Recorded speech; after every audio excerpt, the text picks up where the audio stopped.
Hey everyone, Enrique here. Welcome to the last installment in Star Wars sequel month. So, I already talked about the trilogy of the sequels that we got from 2015 until 2019.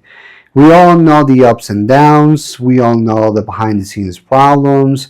Hell, we even heard of what happened afterwards.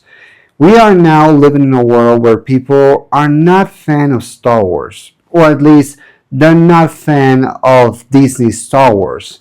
After everything that they have gone through, every movie or TV show they have put together, people still have gripes towards not only Disney, but to Kathleen Kennedy, to Lucasfilms, and the directors. I mean, it's something very shocking to see, but that's what happens when you have something that many people are not going to be happy about, especially when it comes to some poor decisions and creative choices that didn't handle the story very well. At least that's my opinion.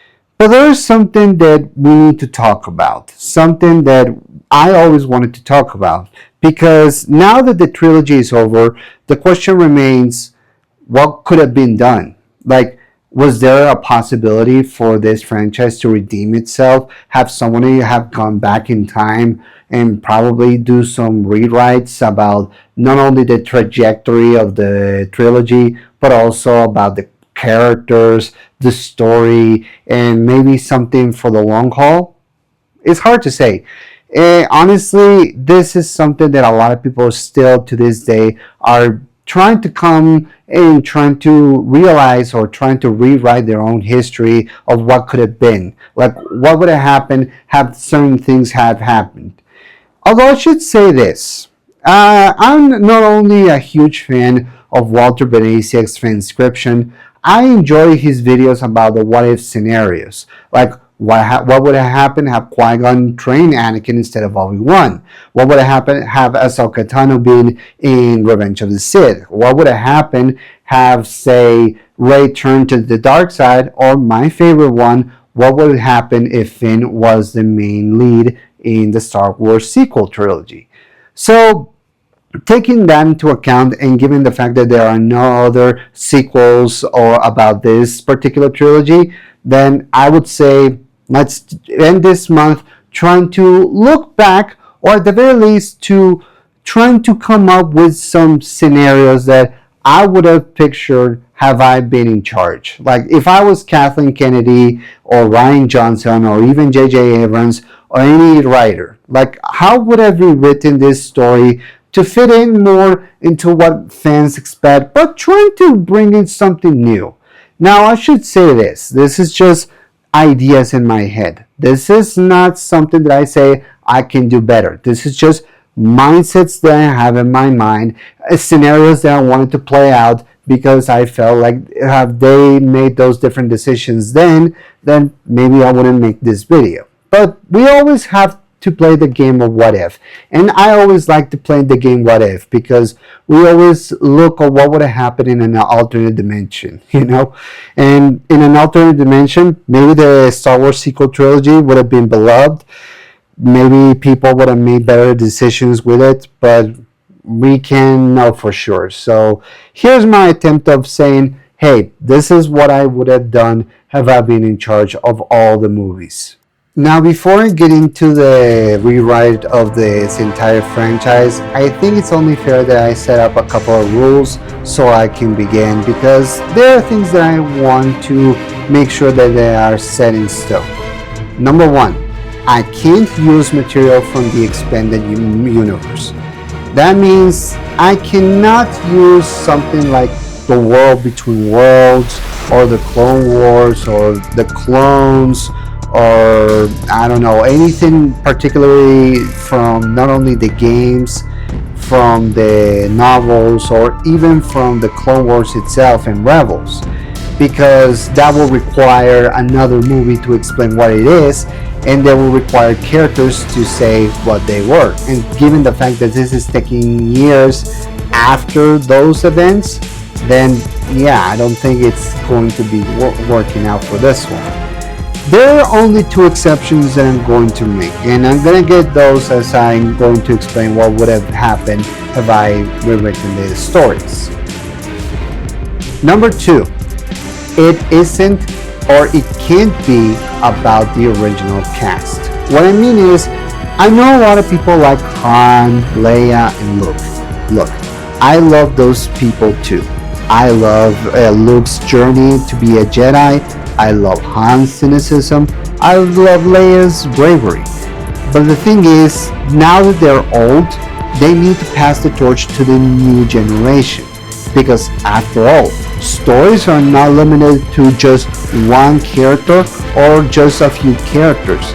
They always have a multitude of characters that you can take different directions. That's the beauty of Star Wars. You don't limit yourself by just one thing, but just expand it into beyond. Now, I know that a lot of people didn't like that Han died or Luke died or Leia died, but you have to understand, these are circumstances that are unique. They're not like comic book characters that you can just recast or make young again with technology. These are real people with real lives, and you know what happened to Carrie Fisher when she passed away. It screwed the entire script down, and it was horrible for the rise of Skywalker. So I'm just gonna focus on the newer cast, and I'm gonna do some changes towards them as well. Number three, repurposing the Trevorrow version. So I mentioned in the Rise of Skywalker review that there was a version that they didn't go and rewrote during the production of Rise of Skywalker. It was written by Colin Trevorrow, but then it was replaced by, Chris Stereo. So this is something that I'm going to use. The idea that they had in the Trevorrow version, I think they can be used in here, just change it up a little bit so it's not the same idea. I mean, after all, in Hollywood or in any movie, you rewrite the script 1,000 times until somebody says, yeah, this is perfect enough, let's shoot this with this script. And what I'm going to do, rewrite a little bit or repurpose some of the ideas of the Trevorrow version, so we see how it goes from here. Maybe it will work, maybe it won't, but this is just what I believe they could have used throughout the entire, movies. And number four, and this is the most important one, don't end it with 3 movies, end it with 4. Let me explain. We all know that Star Wars likes to do trilogies, but given the fact that it's now owned by Disney, why are we limiting ourselves to just 3 movies, but instead, end it with 4? And I know what you're thinking, it's just to cash in into the universe as much as they can, but this is another reason. I mean, yes, financial wise or business wise, squishing the popularity of Star Wars as much as they can is something expected from Hollywood. But there's another reason I'm doing this. It's because if the story is too big and you feel like there's not enough for a trilogy to wrap up, then let's just end it with 4 movies instead. Like, I know that might break the rules that George Lucas made, but sometimes the best way to do something is to break the rules a little bit. Hell, did you know that Christopher Nolan had to break a couple of rules and make new ones instead for the filmmaking of Oppenheimer? So why not do it here? Why not use 4 movies into this franchise and trying to expand into the ideas? More character progression, and maybe things will be as good, if not better, than what we got today. And yeah, I'm taking a page not only from Empire Strikes Back, but from Marvel when they did the Infinity War and Endgame movies. I'm taking the page of those two because I feel like if the story is dramatic enough and compelling enough for the characters, that something good might come and something that might enjoy. But with those rules being said, now let's talk about what would have done with some of the characters and stories. So let's start with one of the characters that I feel got screwed over the most, Finn. So, we all know what happened to Finn. He was a defected stormtrooper who wanted to do the right thing in the end and decided to become a hero, but unfortunately, because of Last Jedi and Rise of Skywalker, his role got reduced little by little. And that's something that even to this day people are upset about. My solution? Make Finn into the main hero of this story. Now, the concept of a defected stormtrooper might not be new, but it's new for this particular sequel because we never saw a stormtrooper defect. Hell, we haven't seen those even before the Clone Wars. So it will be a perfect opportunity to show what would happen to a stormtrooper when they turn on their own oppressors. What would happen if they decide not to follow orders? But more importantly, what will make Finn? Because everybody said that Finn became an inspiration after they defect. So why not dwell into that? Why not dwell into Finn realizing that he was a soldier that somehow got free? And yes, make him a force wielder. Why not? I mean, that is implied, of course. Why not say that the force chose him because something inside him made him realize that, yeah, this is wrong and I need to stop it. And thus, the force gives the power to Finn to stop not only the First Order, but to Kylo Ren. And this puts him into conflict with Kylo, since he believes that a stormtrooper that defected, a traitor nonetheless, wielding the powers of the Force, it's pretty much taboo or very outrageous because that's something that he didn't expect, and he believes that he's just scum. That Kylo believes that Finn is nothing but a soldier, a disposable body, and someone who wields those powers, that will make him more angry and more decisive. And yeah, you can create a little rivalry with that. I mean, why not? I mean, it seems to be written like that, so why not use that? So I'm gonna make Kylo and Finn's into a rivalry in which one is trying to do the right thing and figure out who he is, and the other one thinks he knows what he can do, who he is, and tries to do terrible things in order to accomplish his missions. So why not? I'm gonna get into Kylo in a moment, but yeah, seeing Finn defecting from the First Order, having scenes with Luke Skywalker talking about his life as a soldier, what he had to do, what they made him do, and what happened to his family, maybe scenes like that could make Luke be compassionate to him, and he can realize, wow, this is something that I never expected from a stormtrooper. Hell, you can even throw jokes saying, yeah, I used to wear a stormtrooper armor, and Finn can make a joke saying, those things are uncomfortable, aren't they? And they could laugh and they could get along, something like that. But most of Finn's heroic nature that he has in The Force Awakens and a little bit in the other movies, let's put it into here and let's expand that. Make Finn realize that he could be something more that he was programmed to, and that will be perfect. But I know what you're thinking. What happens to Rey after this? Because if Finn is the new main character in this version, what happens to her? Well, this is something that I'm also going to rewrite. A lot of people's problems with Rey was the fact that she was a Mary Sue, built up as someone who had a lot of skills, including the Force, and a lot of people felt like it made her so OP, unreliable, and unrelatable, despite the fact that it was well acted by Daisy Ridley. And that's something that I don't disagree. So what would be my version of Rey in this case? In this version, I'm gonna make her into a rogue.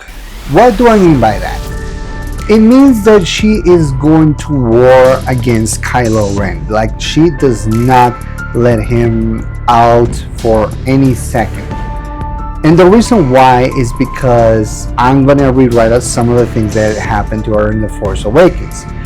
Many people, including J.J. Abrams, said that she was like a mystery box. Like, we didn't know exactly what she was going to be by the end of the trilogy, so that made her just that, an object, just a scavenge.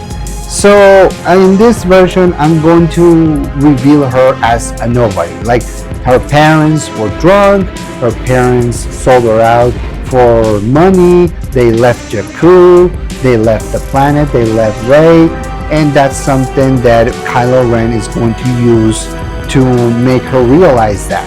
Like Kylo in the torture scene in The Force Awakens, Kylo, by the way, one little note, Kylo doesn't take off the mask until the last act. So we don't see Kylo's face in the torture scene, so I'm gonna keep that into account. So Rey is trying to say, you know, Darth Vader or something like that. She's mocking him or tries to antagonize him, but unfazed by that, he uses the Force to make her relieve the worst trauma of her life, something that she had suppressed for years, that her parents were not good, that they sold her out, and they left her to die in Jakku with no possibility to leave. This is something that traumatizes Rey, and with the death of Han Solo, who she considers to be the closest she got from a mentor and a father figure, now that Kylo got rid of that, she now has a vendetta against Kylo Ren. And worse so when Leia dies and things just get even worse. I want to make Rey into someone who's stubborn, someone who has a lot of skills, but is blinded by rage and revenge, that she doesn't want anything but to destroy the First Order and destroy Kylo. Like, have her be reckless, have her do mistakes. That's something that we can relate as characters. Something that people didn't like about Rey is that she barely made any mistakes, and that's something that I need to emphasize in this version. So she decides to create her own band of renegades or rogues, maybe use Rose Tico and the Benicio del Toro's DJ and Zori and Babu Frick. One little note that I wanted to change. The name DJ for Benicio del Toro's character, dumb, stupid, I don't like it, so I'm gonna make him called Jarius. Yeah, let's call Benicio del Toro's character Jarius. And get rid of the stutter. You don't need it. Make it into a character who is just like that. But back to Rey. Have her be so blinded by revenge that by the end of the film realizes of the mistakes she's made and goes back to the heroes, to the resistance. And that, once again, trying to build up the narrative of our heroes are split apart, let's see if they can come back together. And that's something that a lot of people will find interesting and maybe even compelling. Now let's talk about Poe Dameron. In this version, I'm gonna make him the leader of the resistance after Leia is out of action. So what would be the goal here? To make Poe realize of the responsibilities of being a leader. Make him realize of the lives he has to take care and how everything is at stake. How he has to make the best decisions possible in order to survive the long haul. Make Poe really responsible in this one. Like, we all love his charming demeanor, his daredevil character, but have him involved into more than that. Have him realize the weight that you have to carry when you face an enemy that is very unrelentless, and unforgiving. That's the goal. And have scenes in which he confides in Finn and Rey and some other characters, make him realize of the mistakes he makes and how he can make things better, how he can do better decisions. That would be the goal for this film. One way you can also do that is by have scenes with Leia and Poe. Like, Poe should learn a little bit from Leia, her past experiences, the decisions she made in order to make the fight better, you know, something like that. And when Leia is gone, have Poe take those words that she gave him to heart and have him be something that he never thought to be before, and that would be compelling character arc. What about Kylo Ren? So we all love Adam Driver's portrayal of this Sith Lord, but the problem was that by the end of Rise of Skywalker, they redeemed the character, so that characterization was screwed up. So what would be the solution? Have Kylo have an end goal of his own, like have him go through an arc in which not only does he still have the same feelings that he had in Force Awakens and Last Jedi, that he has to burn everything to the ground and declare himself the winner because he believes that his decisions and his own powers are the only thing that matter. I'm taking a little bit from the Trevorrow version in which that Kylo goes through a journey in which he finds a planet where there was an evil character or an evil replication of Yoda that had a different name, in which taught him the ways of the Force, or basically the dark side. Remember what Palpatine said, that the dark side of the Force had abilities that everybody considered unnatural? Have Kylo go through that, see the unnatural power of the dark side be displayed, and have him realize that he could not only absorb people's lives, but also absorb their energy, the life force, and make him heal himself. That's something that they taken into the Rise of Skywalker, but they didn't do a good job explaining what it is. So I'm gonna have Kylo go through that journey and explain why it's not used as often, and maybe that way it could reveal things about the Emperor that we didn't know before. And another thing that I should also mention, that Kylo wants to destroy everything that is related to the past, so why not have in this version be doing those things like that? I'm gonna get into in a moment, but let's just say that have Kylo be so driven by his own decisions that he believes that nothing matters except what he believes that is the right thing to do.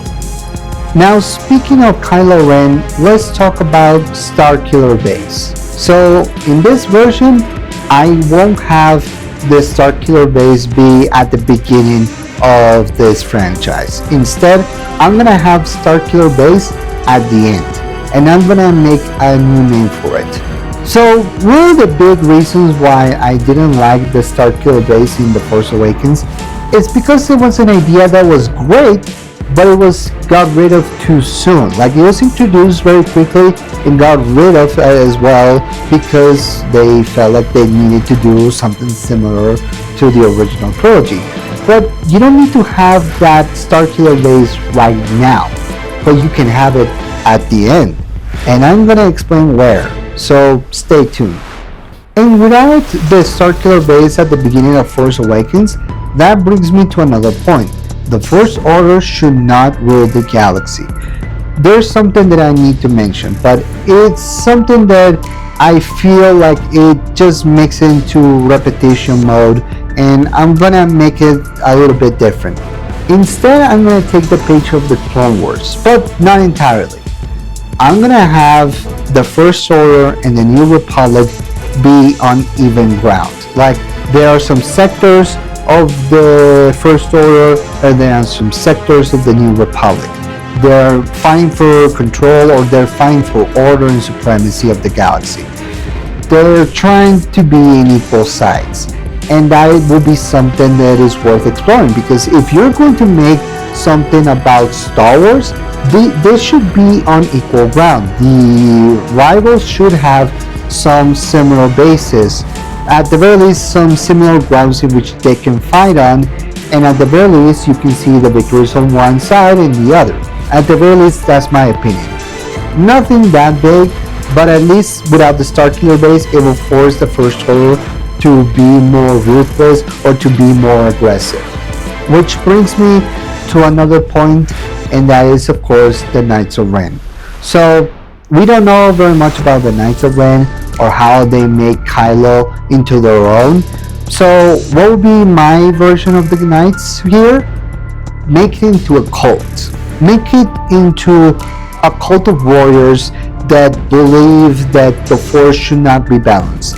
That they don't believe like life is balanced and anything like that. That the force should be willed by someone who has an amount of control of the force. And they believe that Kylo is the key to accomplish that goal. Make the Knights of Ren people who don't value life, that believe that they are more of a death cult. They believe that people should die more often because it balances the scales or something like that. Be something more in depth, which will explain why Kylo joined them in the first place, why his name instead of Ben Solo is instead Kylo Ren. That will make things better. Also trying to fix some softwares in the background, some action sequences, making it more compelling, and with a few small changes you can have what I consider to be a better product.